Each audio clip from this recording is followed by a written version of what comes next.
Okay, I feel like you all have heard quite a bit already about the education objective and the work we've done, but I'll just try to highlight a few things and move through this pretty quickly. So way back when we started this project, we got lucky that the National Research Council had just put out a report on agricultural education. I'm not going to read this to you, but essentially they had a list of guidelines and suggestions to improve agricultural literacy. And a lot of the things that the NRC pointed out really resonated with the members of the education team, which at that point were primarily Sanford, Kat, and myself.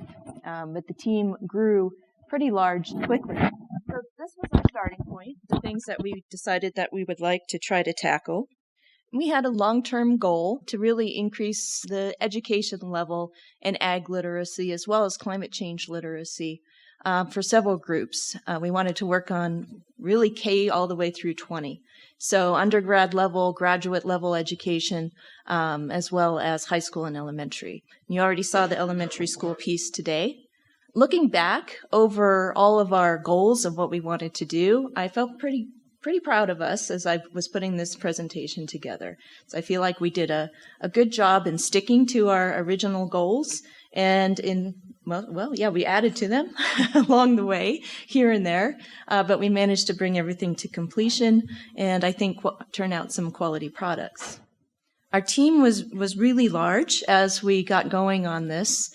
You can see all the names involved with our undergrad internship program. So that was our approach to help train undergrads.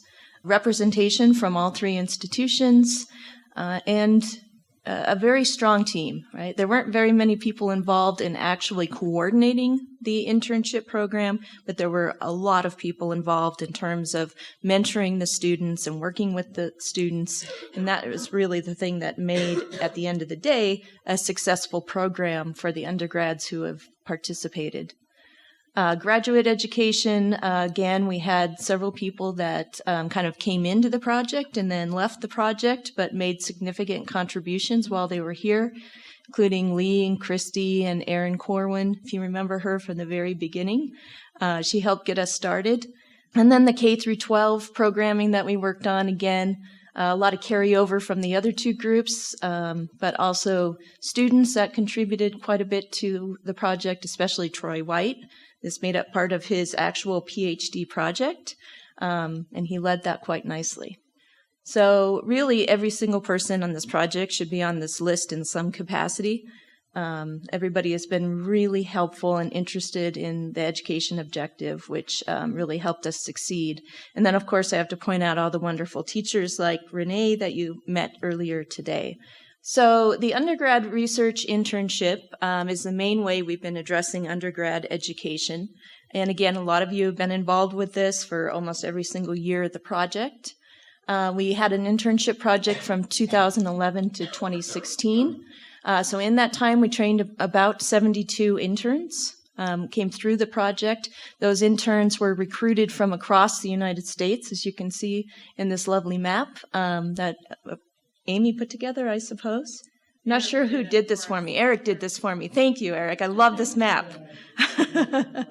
But you can see the larger circles are where more students have come from. So we have recruited nationally. We've brought students from primarily non-research institutions, but also other research institutions to the Pacific Northwest to learn more about our agriculture and climate change.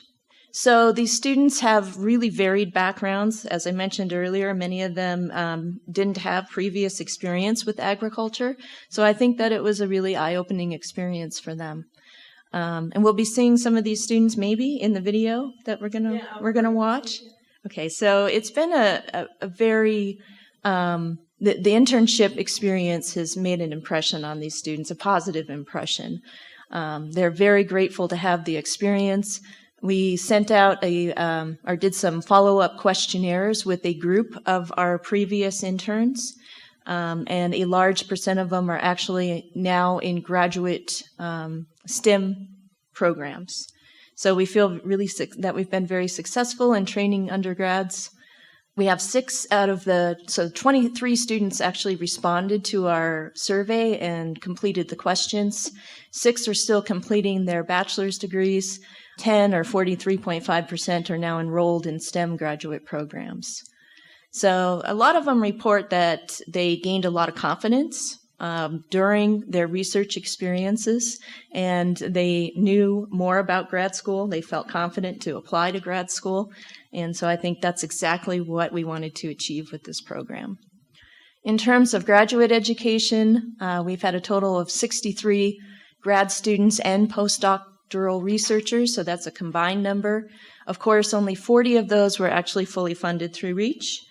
So we had a lot of students working on other programs that actually participated in REACH programming or research in any one capacity. But that's still really impressive, 40 fully funded, because when we started this, if you look back in the original program, our proposal, I believe we had about 14 fully funded assistantships in the proposal. So there was a lot of leveraging that went on here, and I think that is a number that we should be really proud of. As we mentioned earlier, we have 5 now as faculty members in non-REACH institutions. So those folks are definitely carrying on what they learned as part of REACH in their new institutions. And of course, we have many students that are working in really critical positions within the agricultural industry, and many in very competitive postdoctoral programs. So we're really proud of all of our graduates. We are doing an exit interview, or a survey, I should say, with our graduates. And so far, again, we've had really positive comments, and especially the fact that being in an interdisciplinary program and being allowed to interface with scientists from different fields has really helped them get their positions. Okay. Probably one of the more fun things that I've been able to do through REACH is participate in our K12 programming. We hosted teacher workshops in every single year of the REACH program, even in our very first year. So we started in February. We had our first teacher workshop in June here on campus. And that was one we held jointly with a program that was called IceNet. So we were really fortunate to be able to hit the ground running and start building a relationship with our K-12 teachers right out of the gate. We had the teachers do things that they didn't think they would ever do. I don't know if you remember this, Sanford, but sampling pitfall traps where voles had gotten into them and subsequently died in the cup. But they were troopers. They did everything we asked them to do, and I think that they ended up having a really great time and appreciated being able to kind of expand their knowledge base and interact directly with our scientists. So I know many faculty sitting out there today participated in these workshops, as well as graduate students, and provided some programming for our teachers. At the teacher workshops, we actually asked them to do quite a bit of work. They actually went through the labs that were developed as part of the high school curriculum, which I'll talk about in just a minute. And that provided us information to go back through and improve those lessons. So they piloted them for us and gave us feedback to make sure that the lessons were really doable in the classroom setting. We did a lot of classroom visits. So that's me talking to a group of kids that are now in 6th grade, which makes me feel really old. They were in kindergarten at that point in time.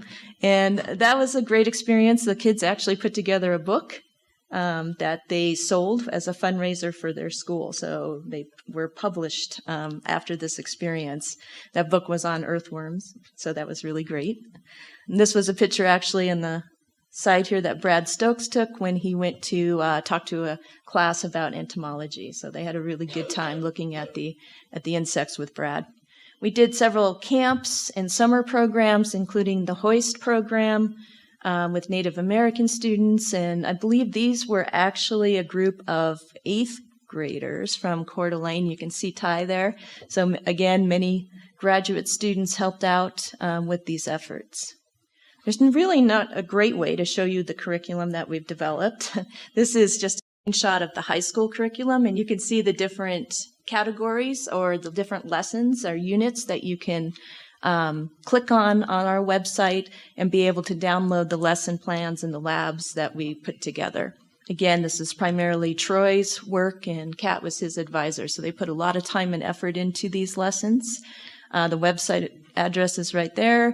You all are probably very familiar with it, so this will live on forever on the REACCH Legacy website that Paul just told us about. I don't think I need to say anything more about this because you probably, I can't say it better than the fourth graders did as they stood before you today, showing you everything that they learned by participating in this and working through this elementary curriculum. So again, I wanted to point out the fact that the teachers have really been very well integrated into this, and I think our products are much better because we had that interaction with the teachers as we were building them. Okay, so to sum it up, our legacy, we have legacy pieces within each of those categories, the undergrad, graduate, and K through 12. The internship, of course, continuing. So we were able to get a new USDA grant to continue that work. So we are currently recruiting for 2017 interns. Our high school curriculum, of course, and the elementary curriculum will live on the website and hopefully continue to be downloaded and utilized. We are doing some PR around those pieces to make sure that they're getting in teachers' hands, and hopefully that will lead to more down the road. And then, of course, we have our 63 well-trained agricultural professionals in the workforce. So those would be our students, our graduate students, and our postdocs that are now actively working. And our 72 undergrad researchers that are more likely to go into STEM careers than had they not participated in our summer internship program. And that's all I have for you today.